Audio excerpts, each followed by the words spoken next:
He reached over to ruffle my curly brown hair, but I anticipated the move and did a little ninja ballerina maneuver to avoid him. "Hey," I said, "leave the hair alone." I slipped my arm through his as we stood in line outside the bar. Tapworks was the place to be on weekends, and tried to pilfer some of his warmth. He was 6'2" and built like a brick wall. He had plenty of everything to spare.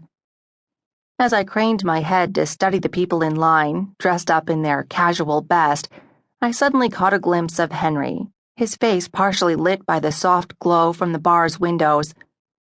It struck me then that he was really no longer that awkward kid I grew up with, but a man, and a gorgeous one at that. I'd always known he was good-looking. Hell, I'd had a crush on him since my brother started hanging out with him in their sophomore year of high school. But the way the shadows played on his face rendered planes I never knew existed. His short dark hair and the scruff on his strong jaw lent a nice contrast to his olive skin, and he had a proud nose with a little cleft at the end that matched the cleft on his chin. But it was his eyes that drew my gaze, those icy blues that seemed as if they could see into my every thought. I stared at him for a long moment, feeling a strange tickle in my chest, when I came to the realization that he was staring back.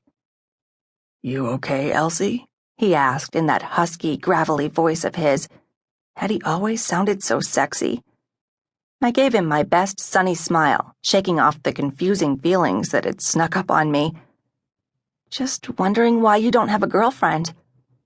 His lips quirked up a little, and I felt an elbow nudge me in the side, but he didn't bother answering the question. Inside, the 2 floors were at full capacity, and there were no available tables or chairs, so we stood at the bar, trying our hardest to get the bartender's attention. I was only 5'6", so Henry theoretically had a better chance at visibility, but somehow the male bartender's eyes just kept flitting right over him as if he were invisible. "Let me try." I stepped up on the brass rail that ran along the bottom of the bar and squeezed my arms together, causing instant cleavage over the low neck of my loose top. The bartender noticed. He finished up his orders and came right to me with an appreciative smile. "What'll it be?" "Woodchuck cider, Sam Adams, and 2 tequila shots," I said and straightened up. Henry was doing the big brother scowl when I joined him back down on the floor. "What?" I asked, preparing for the lecture. "When you've got 'em, use 'em." He glowered down at me with a disapproving purse to his lips, but said nothing. God, was nothing going to get him to talk? After downing our shots, Henry and I stood around with cold bottles in our hands. He continued to scowl at me, and I pretended not to notice by looking elsewhere. Thankfully, I saw a few of his Air Force buddies across the room, and they waved us over to their table. Henry grabbed my hand as he led the way through the sea of bodies, his large frame parting the crowds so that I wouldn't get swallowed up. "Hey!" Sam, another captain, raised his beer bottle in greeting. I clinked his bottle with my cider.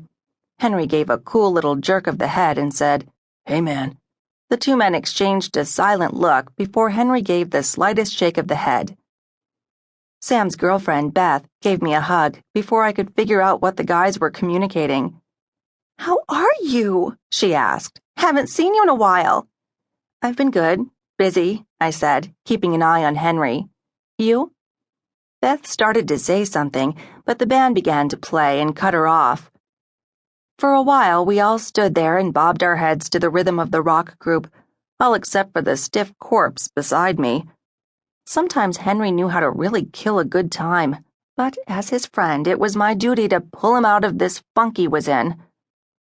I stood on my tiptoes and pulled him down so I could yell in his ear, "You want to dance?" He looked at me, then at the near-empty dance floor, then back at me again. "Hell no." I pretended not to hear.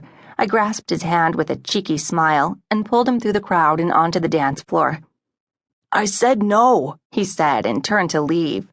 But I still had a hold of his hand, so I jumped in front of him and danced to block his way.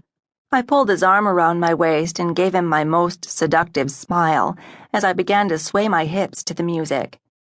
He rolled his eyes, but I kept on dancing, sure that sooner or later he would relent. He knew how to have a good time.